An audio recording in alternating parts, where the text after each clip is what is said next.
Year मध्ये पियुषचा birthday आहे 2011 ला Friday. Ketaki's birthday in 2050 in the same month. So find the day on Ketaki birthday. आधी पियुषचा बर्थडे कधी आहे हे समजून घ्यायचे. कधी आहे? 2011 साली त्याचा बर्थडे झालाय. कुणाचा? पियुषचा. त्या दिवशी वार कोणता होता? फ्रायडे. पण आपल्याला डेट सांगितली का? नाही. Ketaki birthday in 2050 in same month. पण दोघांचा महिना कसा आहे? सेम आहे. म्हणजे केतकीचा 2015 साली बर्थडे झाला नंतर. So find the day on the Ketaki birthday. तुम्हाला डे काढायचा आहे. पहिल्यांदा मी डिफरन्स घेणार आहे वर्षाचा. इथं पियुषचं बर्थ इयर होतं 2011 आणि केतकीचं किती आहे? 2015. 2015 मधून 2011 गेले किती वर्ष राहत आहे? 4 इयर. आता इथं असणारं वर्ष लीप इयर आलंय का याच्यामध्ये मी चेक करणार आहे. 2011 पासून 2011च्या नंतर 12 येतं, 13 येतं, 14 येतं आणि 15. 12 हे लीप इयर आहे. मी आता सांगितल्याप्रमाणे 4 ने ज्याला भाग जातोय ते 4 वर्षांनी लीप इयर येत असतं. 2000 ला 2004, 8, 12, 16, 20 हे लीप इयर असतात. मग याच्यामध्ये एक लीप इयर आलं म्हणून मी ऍड केले. 4 + 1 किती झालं? 5. मग आपल्याला दिलेला वार कोणता होता? फ्रायडे. फ्रायडे मध्ये मी 5 दिवस ऍड केले. तर फ्रायडे मध्ये 5 ऍड केल्यावर काय येणार आहे? फ्रायडेच्या नंतर Saturday, Sunday, Monday, Tuesday, Wednesday. बरोबर वेडनेसडे आहे. आपल्याला डेट विचारली आहे? नाही. आपल्याला काय विचारले? वार विचारले. मग वार विचारले कारण हे इथं डेट सांगितली नाही, फक्त साल सांगितले. पियुष 2011 साली त्याचा बर्थडे झाला. 2015 साली त्याच महिन्यामध्ये केतकीचा पण बर्थडे झाला. तर मी वर्षाचा डिफरन्स काढला. 2015 मधून 11 गेले, 4 राहिले. लीप इयर 2012 हे साल लीप इयर आहे म्हणून 1 ऍड केलं.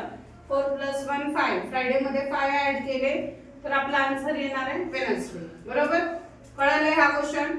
त्याच्यानंतर birth anniversary of Lokmanya Tilak. आता तुम्ही ज्यावेळेस कॅलेंडर इयर शिकत असताना तुम्हाला सगळ्या कवीची टोपण नावं, दिनविशेष आहेत हे जवळपास माहिती पाहिजे. आणि दिनविशेष माहिती असेल तर कॅलेंडर इयर सोडवता येते, हे लक्षात घ्या.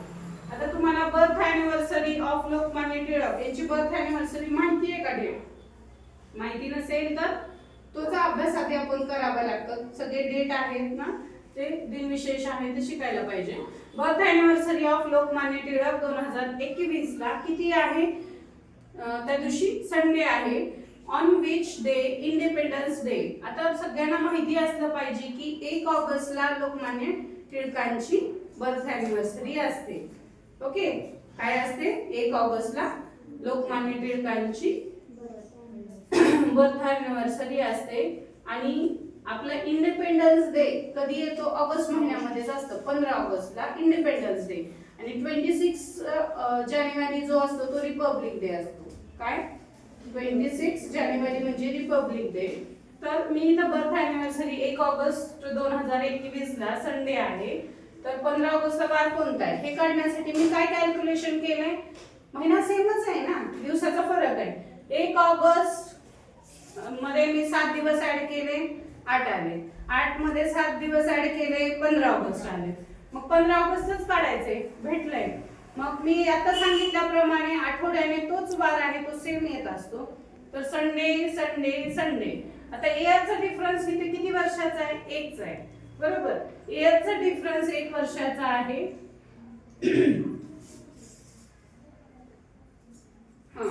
इयरचा डिफरन्स 1 वर्षाचा आहे. आणि या डे मधला डिफरन्स किती आहे? 15 मधून 1 गेले किती राहतात? 14 है ना. 15 मधून 1 गेले 14.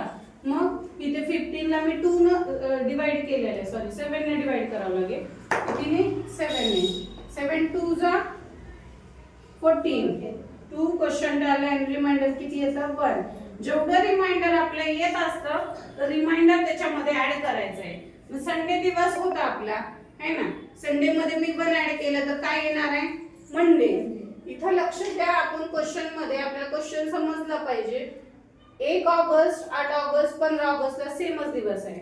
पण इथं फरक काय आहे की इथं वर्षाचा डिफरन्स आपण काढला नव्हता. वर्षाचा डिफरन्स काढावा लागेल. 22 मधून 21 गेले 1 राहते. आणि दिवसाचा डिफरन्स काढला, 15 मधून 1 गेले 14 राहते. मग 14 प्लस 1 केलंय 15 आले. 15 ला मी 7 ने डिवाइड का केलं? कारण वीक मध्ये 7 दिवस असतात म्हणून नेहमी 7 ने डिवाइड करायचं.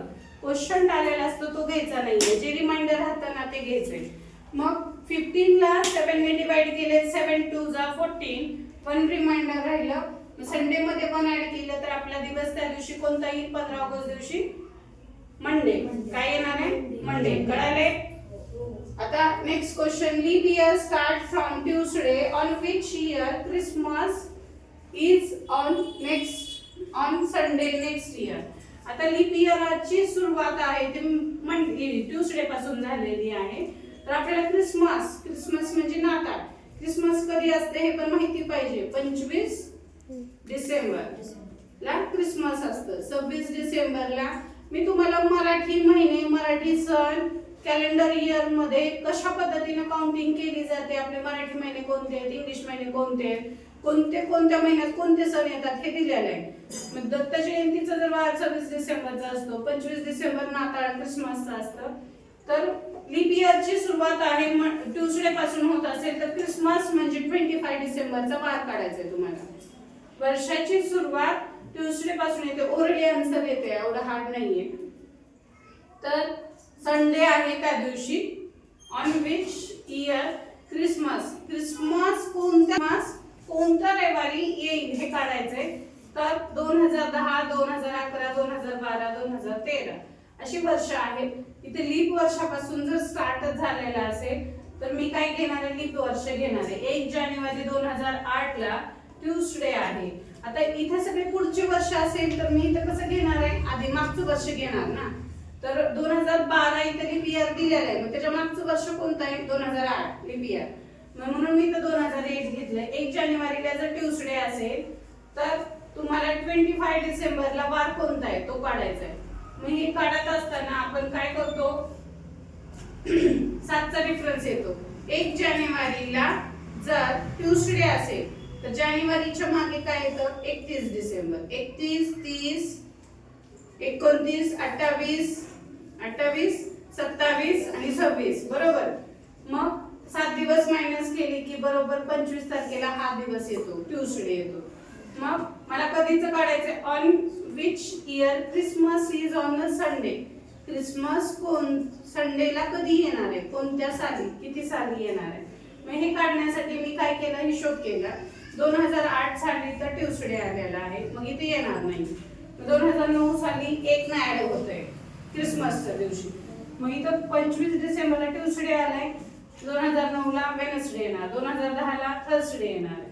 2011 ला फ्रायडे येणार आहे. आता 2012 ला काढायचंय मला. तर 12 ला सॅटरडे न येता काय येणार आहे? संडे येणार आहे. काय येणार आहे? लीप इयर आहे ना 2012. कसलं वर्ष आहे? Leaf year. बरं ऍड करायचं आणखी. मग आपला आन्सर काय आला? 2012. सॉरी 2012 हे वर्ष आपलं कसं आहे? लीप वर्ष. ट्यूसडे मध्ये मी 5 ऍड केलेला आहे. तर इथं 2012 साल येतं तुमचं लीप वर्षाचं. Which day comes 5 times. आता कोणता दिवस आहे ते 5 टाइम्स येणार आहे हे काढायचंय. मी आता सांगितल्याप्रमाणे तुम्हाला 3 सप्टेंबर, 2 फेब्रुवारी, 3 जुलै आणि 5 जानेवारी मी तारखा तुम्हाला सांगितल्या होत्या. 1, 2 आणि 3 या तारखेला जो वार येतो तो किती वेळेस येणार आहे? 53 वेळेस. आणि तो 5 टाइम्स पण येतो. 1, 2, 3 तारखेचा वार.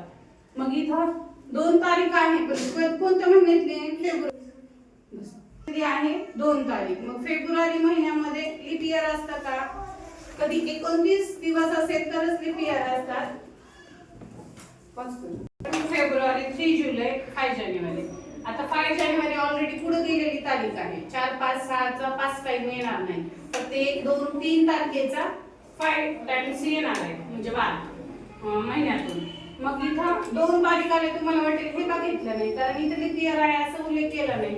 2 फेब्रुवारी मध्ये तर 28 दिवस असतात. जुलैच्या महिन्यामध्ये किती दिवस असतात? 31. मग मी जी महिना घेणार आहे ना त्याच्यामध्ये 31 दिवस असणं गरजेचं आहे. मग इथं मी 3 जुलै माझा आन्सर येईल. कारण हा 31 दिवसाचा. इथं बघा 26 जानेवारी 2017 ला वेनसडे आहे. So which day on doctor Babasaheb Ambedkar Jayanti. Doctor Babasaheb आंबेडकरांची जयंती 14 एप्रिलला असते. ओके. आणि 26 जानेवारीला आपण काय म्हणतो, रिपब्लिक डे. मग 26 जानेवारी 2017 ला वेनसडे आहे. तर डॉक्टर बाबासाहेब आंबेडकरांच्या जयंतीच्या दिवशी कोणता वार आहे हे काढायचंय. 26 जानेवारी 2017 वेनसडे आहे. मग मला 14 एप्रिल 2017 वार काढायचा. मी काय करणार, दिवस लक्षात घेणार. आधी समजून घ्या, जानेवारी, फेब्रुवारी, मार्च, एप्रिल एवढेच महिने आपले उल्लेख केलेले आहेत 26 जानेवारी पासून. मग 26 जानेवारी मध्ये महिन्यामध्ये किती दिवस असतात, 31. मग 26 झाले म्हणजे राहिले किती, 5. म्हणून इथे 5 घेतले. फेब्रुवारी महिन्यामध्ये दिवस किती असतात, 28. मार्च महिन्यात दिवस किती असतात, 31. म्हणून 31 घेतले. एप्रिल महिन्यात आपल्या डॉक्टर बाबासाहेब आंबेडकरांच्या जयंतीचा वार काढायचा आहे. मग आंबेडकरांची जयंती असते 14 तारखेला. मग ते 14 घेतले. इथे खाली रिमाइंडर लिहिले येणार तुमचं. 28 ला 7 ने डिवाइड केलं तर 7 4 जा 28. रिमाइंडर 0. 7 4 जा 28. 3 रिमाइंडर. इथं 7 2 जा 40. 0 रिमाइंडर. मग इथे जे रिमाइंडर आलेले ते मी आता ऍड करते. 5 + 3 8 आले रिमाइंडर, बरोबर. मग इथं मी वेनसडे मध्ये 8 ऍड केले. तर वेनसडे मध्ये 7 जर ऍड केले तर वेनसडेच येणार ना. वेनसडे, आता आज वेनसडे आहे, 7 दिवसांनी तोच वार येतो ना. म्हणून वेनसडे मध्ये 8 ऍड केले तर वार कोणता येणार आहे,